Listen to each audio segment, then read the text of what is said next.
Salve, salve galera! Vamos lá para mais um vídeo aqui no canal, tá? Esse final de semana eu vou participar de um podcast e ele vai ser sobre o TDAH e o uso excessivo das redes. E aí, como uma coisa se alia à outra, eu decidi ler um livro que se chama Vencendo o TDAH, tá? E aí eu vou selecionar capítulo por capítulo para a gente ir discutindo alguns tópicos e também contextualizando, beleza? Vamos lá. O livro começa questionando, né? Será que tu tem TDAH, sabe? E aí, bom, como é que a gente pode descobrir isso? Existem certos sintomas, né, sinais que a gente pode identificar e que se eles são muito claros, tá? A minha tela, ela vai estar aqui do lado, que vai ser essa que tu vai enxergar aqui do lado. Então eu vou olhar para cá às vezes para eu poder me guiar. Vamos lá, né? Quais os principais sintomas? O que mais aparece quando a gente fala em TDAH, tá?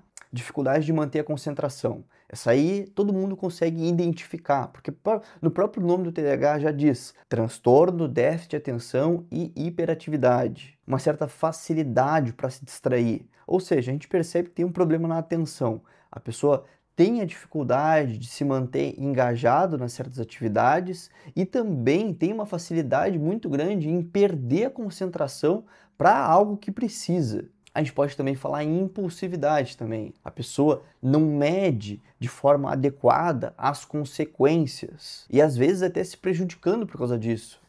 Por exemplo, deixando um trabalho, um compromisso que precisava para depois. Essas pessoas que têm o TDAH e elas são mais de carteirinha, como um professor meu falava, elas vão ter a maior quantidade dos sintomas, né, que a gente vai classificar aqui. Por exemplo, dificuldade em ser ou permanecer organizado, pensamento com clareza. Não, eu vou fazer isso para isso acontecer e, consequência disso, esses outros eventos vão acontecer. Tem algumas outras questões aqui que elas são relacionadas a mais a social, tá? Aos relacionamentos sociais. Uma dificuldade de ouvir os outros, de prestar atenção no que estão falando, sabe? E por fim também uma certa inquietação, que vem naquela questão do TDAH, né? A questão de ficar batendo pé, a questão de ficar se mexendo constantemente, sem conseguir prestar atenção de forma neutra, sabe? De forma plena. E tudo vai depender de quando que começa.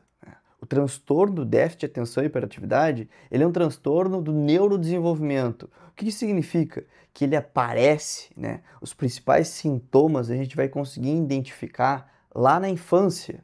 E se não aparecer na infância, ok, ele pode aparecer de forma tardia na fase adulta, mas isso não significa que o TDAH ele surgiu na fase adulta. Ele só existia na infância, só que ainda tu era funcional o suficiente para lidar com as demandas naquele momento. E como é que a gente vai observar o TDAH, tanto na infância como na fase adulta, né? A gente consegue perceber que na infância os problemas vão estar muito relacionados ao comportamento. E a gente vai poder observar no estresse familiar, nas relações prejudicadas, nos poucos amigos, né? Naqueles comportamentos que são disruptivos também, que significa que, sei lá, fazer birra, por exemplo, demonstrar um comportamento de forma muito acentuada, sabe? Uma briga, uma coisa meio exagerada, assim, para que algo aconteça. Tem que ser da forma que a criança deseja que seja, né? Isso também vai ocasionar em certos desenvolvimentos tardios relacionados ao autocuidado e responsabilidades pessoais. E por fim, também vai aparecer, e normalmente a gente está relacionado àquela questão, lembra, do comportamento, vai ser o desenvolvimento educacional prejudicado. A criança ela vai ter uma certa dificuldade em aprender, porque na maioria das vezes, talvez aprender seja meio chato, né? E ela tem esse limiar, vamos dizer assim, de atenção meio reduzido, assim, o pavio dela é meio curto. Já na fase adulta, é quase como se o problema ele se mantivesse, né? Como eu tinha comentado, né? Não é que aparece na fase adulta, né? Não é que surge o TDAH na fase adulta. Ele aparece na fase adulta, mas ele sempre existiu desde a infância. Então o problema ele vai se manter, por exemplo, com um mau desempenho no trabalho, né?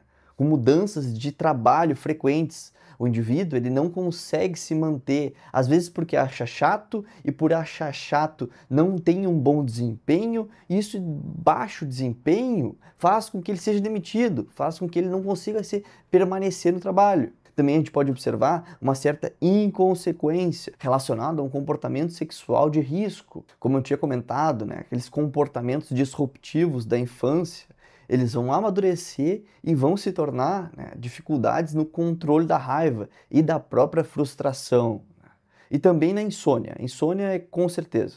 Por quê? Porque está relacionado a uma dificuldade de se organizar. E por fim, a parte final do capítulo traz as questões como: quando que eu procuro ajuda? Será que eu procuro ajuda? Né? O que eu preciso identificar para perceber que um problema é grave o suficiente para eu tomar alguma atitude? E a gente pode observar, tu apresenta alguns sintomas do que eu comentei, tu te identifica com o que eu estou falando, né? Com essas dificuldades de atenção, né? Essa dificuldade de achar as coisas chatas demais, sabe? E não ter nenhuma motivação para poder fazer. A frequência é alta, né? Acontece, né, há muito tempo também. E também, se tu é um adulto, tu identifica que isso acontecia na infância. Todos esses são sinais, são informações que vão nos dando um contexto para te poder decidir procurar uma ajuda. Porque pode ser que nem um paciente que eu tratei uns dias atrás. Tu sempre vivenciou isso, tu sempre teve essas dificuldades, só que por muito esforço tu ainda era funcional. Só que não precisa ser dessa forma, né? Existem formas mais fáceis, tu consegue te sentir mais gratificado, tu consegue te sentir mais organizado também e dono da própria vida, de certa forma, né? Responsável. E para isso, tu procura uma ajuda. E se tu quiser realizar um teste para te avaliar os teus próprios sintomas do TDAH, são 18 questões também. Aqui na descrição tem um link que te encaminha para uma ferramenta. E essa ferramenta, no fim dela, tá, tu consegue ainda identificar qual a gravidade dos sintomas do TDAH que tu possa estar vivenciando, entre leves, moderados e graves. E assim a gente consegue mais informações para te poder tomar uma atitude, né, se isso estiver te incomodando de fato, né. Esse vídeo fica por aqui e até a próxima.